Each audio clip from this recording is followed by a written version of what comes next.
सघोषो धार्तराष्ट्राणां हृदयानि व्यधारयत् नभश्च पृथिवीं चैव तुमुलो व्यनुनादयन्।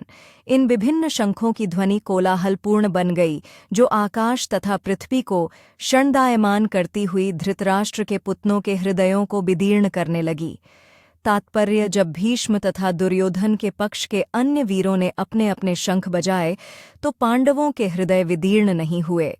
ऐसी घटनाओं का वर्णन नहीं मिलता, किंतु इस विशिष्ट श्लोक में कहा गया है कि पांडव पक्ष में शंखनाद से धृतराष्ट्र के पुत्रों के हृदय विदीर्ण हो गए। इसका कारण स्वयं पांडव और भगवान कृष्ण में उनका विश्वास है।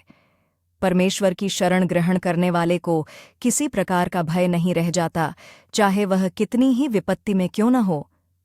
अथ व्यवस्थितान् दृष्ट्वा धार्तराष्ट्रान् कपिध्वजः प्रवृत्य शस्त्र संपाते धनुरुद्यम्य पांडवः हृषिकेशं तदा वाक्यमिदमाह महीपते।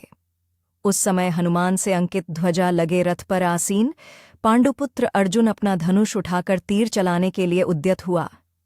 हे राजन, धृतराष्ट्र के पुत्रों को व्यूह में खड़ा देखकर अर्जुन ने श्रीकृष्ण से ये वचन कहे।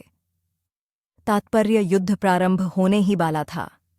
उपर्युक्त कथन से ज्ञात होता है कि पांडवों की सेना की अप्रत्याशित व्यवस्था से धृतराष्ट्र के पुत्र बहुत कुछ निरुत्साहित थे, क्योंकि युद्ध भूमि में पांडवों का निर्देशन भगवान कृष्ण के आदेशानुसार हो रहा था।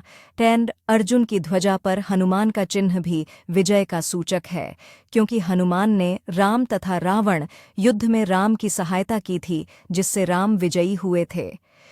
इस समय अर्जुन की सहायता के लिए उनके रथ पर राम तथा हनुमान दोनों उपस्थित थे।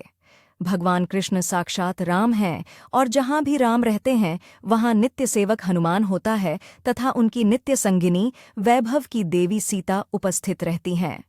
अतः अर्जुन के लिए किसी भी शल्लू से भय का कोई कारण नहीं था। इससे भी अधिक इंद्रियों के स्वामी भगवान कृष्ण निर्देश देने के लिए साक्षात उपस्थित थे।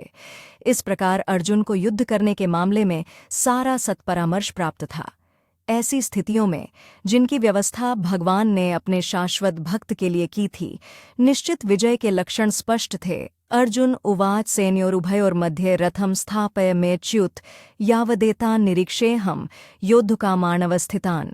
कैर्मया सह योद्धव्यमस्मिन् रणसमुद्य में अर्जुन ने कहा, हे अच्युत, कृपा करके मेरा रथ दोनों सेनाओं के बीच में ले चलें, जिससे मैं यहाँ युद्ध की अभिलाषा रखने वालों को और शस्त्रों की इस महान परीक्षा में जिनसे मुझे संघर्ष करना है, उन्हें देख सकूं।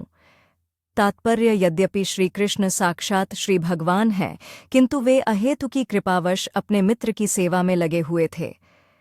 वे अपने भक्तों पर स्नेह दिखाने में कभी नहीं चूकते, इसीलिए अर्जुन ने उन्हें अच्युत कहा है। सारथी रूप में उन्हें अर्जुन की आज्ञा का पालन करना था और उन्होंने इसमें कोई संकोच नहीं किया, अतः उन्हें अच्युत कहकर संबोधित किया गया है। यद्यपि उन्होंने अपने भक्त का सारथी पद स्वीकार किया था, किंतु इससे उनकी परम स्थिति अक्षुण्ण बनी रही। प्रत्येक परिस्थिति में वे इंद्रियों के स्वामी श्री भगवान ऋषिकेश हैं। भगवान तथा उनके सेवक का संबंध अत्यंत मधुर एवं दिव्य होता है।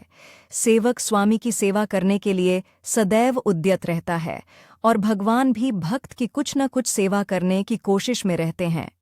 वे इसमें विशेष आनंद का अनुभव करते हैं कि वे स्वयं आज्ञादाता न बने, अपितु उनके शुद्ध भक्त उन्हें आज्ञा दें।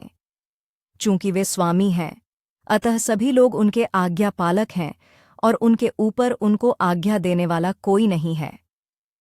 किंतु जब वे देखते हैं कि उनका शुद्ध भक्त आज्ञा दे रहा है, तो उन्हें दिव्य आनंद मिलता है। यद्यपि वे समस्त परिस्थितियों में अच्युत रहने वाले हैं,